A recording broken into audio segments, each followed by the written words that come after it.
Matthew Rifle. Okay, moving on near the end now. I used this next part 3 times in my trailer, a fourth review, including the final title of the actual film. I got this idea from The Boat That Rocked. They have an image of the actor's name, just on a black background, and then they have a short comical clip of the actual actor themselves. I thought that obviously this is a great idea. I developed this myself as well, so I used this traditional concept of a romantic comedy or a comedy film, and I just changed it slightly just to develop it. And I actually had the name zoomed towards the screen. Starts out very small, can't see it at all, then comes closer and you can see the name added with the voiceover. And I added each a different colour background to each image just to show, guessing the contrast in the character's personality. In this one it's green. I felt green shows a bit of I don't know what to say. I mean, I think it shows he's the person who's not, he's the idiot of the group, if that makes any sense. I don't know why, but green just says that to me over all the other colours.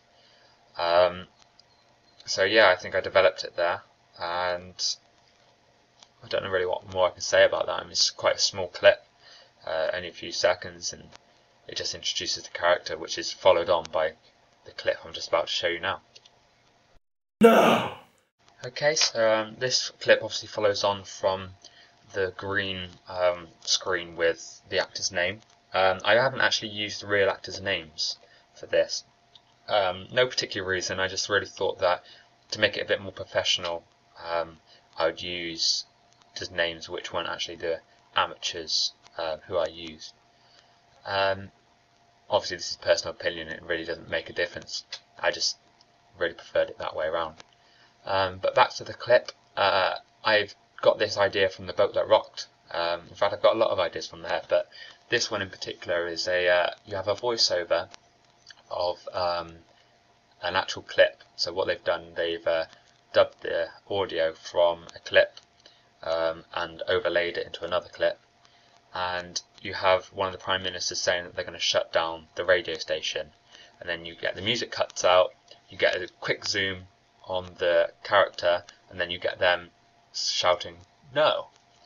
And I thought this was a brilliant idea to do it. I couldn't find a place to do it at the start, but then it struck me about having a character saying this about the actor, almost as if that the character in the film is addressing the actor who plays the character as crap.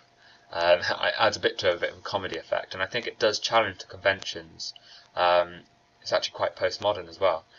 You have obviously self-reflectiveness in postmodern film and television, and I think this does this as you now have the character playing the actor rather than the actor playing the character, saying that the actor is not doing a good job, pretty much.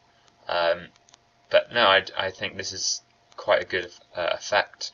To do this, I used a normal camera, zoomed in at the regular speed, and then cued my actor to speak the dialogue.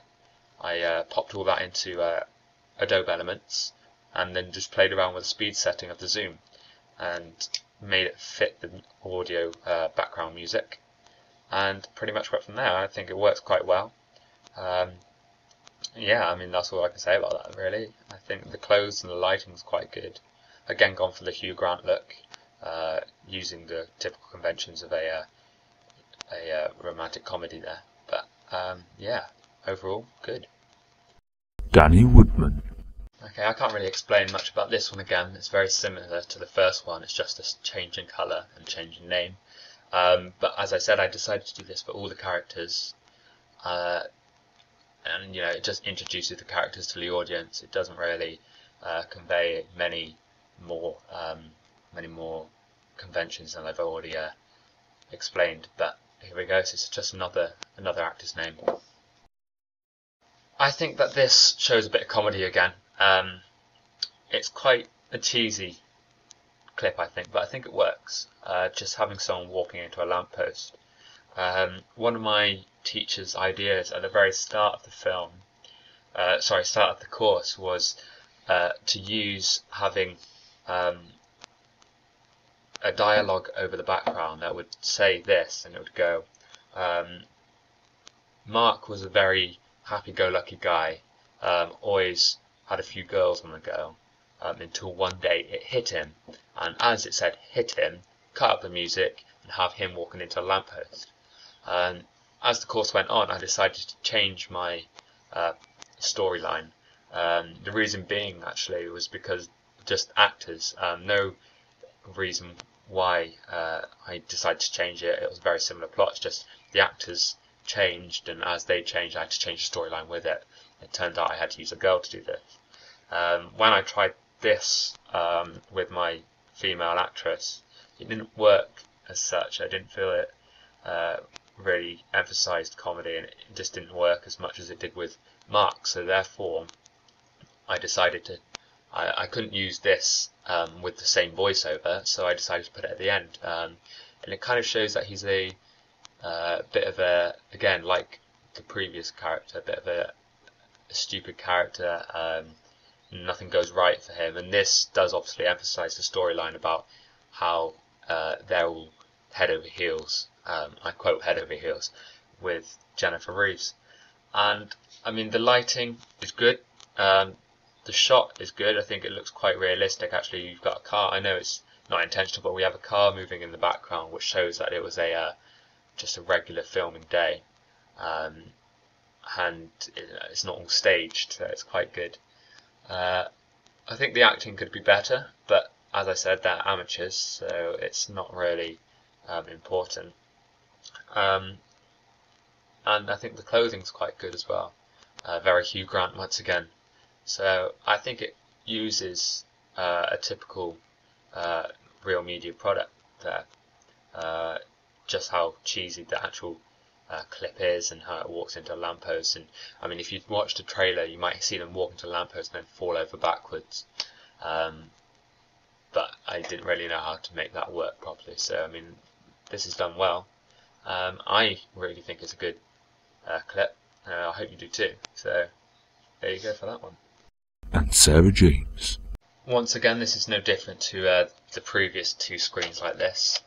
Just a change of colour, change of name, introduces the character Jennifer Reeves.